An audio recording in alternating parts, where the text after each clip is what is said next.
क्या fifth dimension की theory से 5D की थ्योरी से कलयुग का अंत संभव है? नमस्कार दोस्तों, आप सभी का एक बार फिर से स्वागत है मेरे YouTube चैनल पर कलयुग के अंत से रिलेटेड एक नई वीडियो के साथ।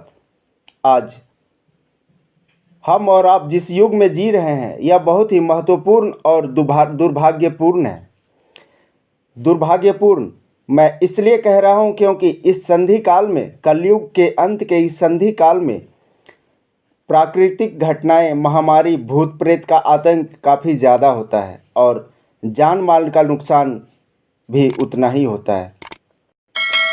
भगवान कल्कि भले ही अभी तक दुनिया के सामने नहीं आ रहे हैं, पर उन्होंने दुष्टों का संहार और उन पर प्रहार प्रारंभ कर चुके हैं। हमारे भारत में कई ऐसी मूवीज़ बनती हैं जिसमें एक्टर को सुपर हीरो की तरह दिखाया जाता है, जैसे क्रिस और अपरिचित मूवीज़, और ऐसी कई और मूवी हैं। क्रिस मूवी में ऋतिक रोशन और अपरिचित में हुए विक्रम या रामानुजम मुख्य किरदार हैं।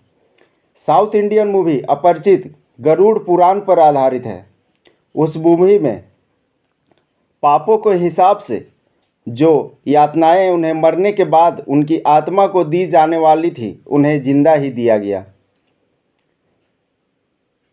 एंटी सोशल एलिमेंट्स यानी वैसे व्यक्ति जो अपने मार्ग से भटककर भ्रष्टाचार में लिप्त हो जाते हैं और अपने कार्य को सही ढंग से नहीं करते हैं, उस मूवी में हमने देखा कि कैसे उनको कर्मों का फल दिया गया।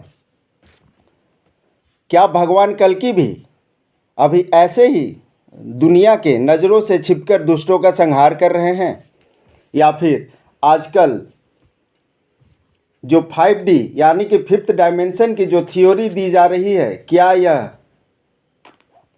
युद्ध दूसरे लेवल तक पहुंच चुका है? वैसे मैं ये फिफ्थ डायमेंशन की थ्योरी पर विश्वास नहीं करता हूं। यह थ्योरी शायद इसलिए लोगों के समक्ष रखा जा रहा है क्योंकि भगवान कल्कि दुनिया के सामने अभी तक नहीं आए हैं, इसलिए लोगों को भ्रमित किया जा रहा है। भगवान राम और कृष्ण क्या पैदा होते ही भगवान कहलाने लगे थे, या फिर उनके द्वारा किए गए कार्यों से उनका नेम और फेम पूरी दुनिया के सामने आया और लोग उन्हें भगवान मानने लगे और उनकी पूजा करने लगे? इसलिए अपने मन से कोई कहानी बनाकर दूसरों को भ्रमित करना यह अच्छा नहीं है। लोगों को चाहिए थोड़ा धैर्य रखें। मार तो फिफ्थ डायमेंशन में भी होगा, पर ऐसे नहीं जो बताया जा रहा है। जो आत्मा इस धरती पर भटक रहे हैं, उनको मुक्ति नहीं मिली है, उनको भी इस कलयुग के अंत के साथ मुक्ति अवश्य मिलेगी।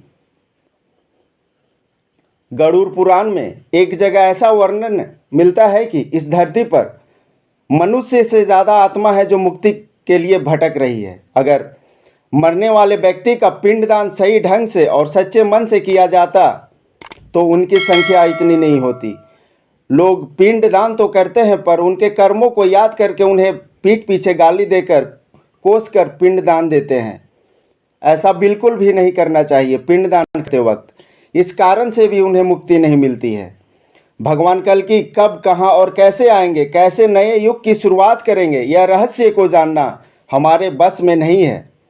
हम बस उनके आने की अनुभूति को महसूस कर सकते हैं, पर वे क्या करेंगे हम नहीं जान सकते हैं, और हम न ही जान पाए वही हमारे लिए बेहतर होगा। इसलिए प्रभु की भक्ति करते रहें। चैनल सब्सक्राइब करके वीडियो को लाइक शेयर अवश्य करें। धन्यवाद।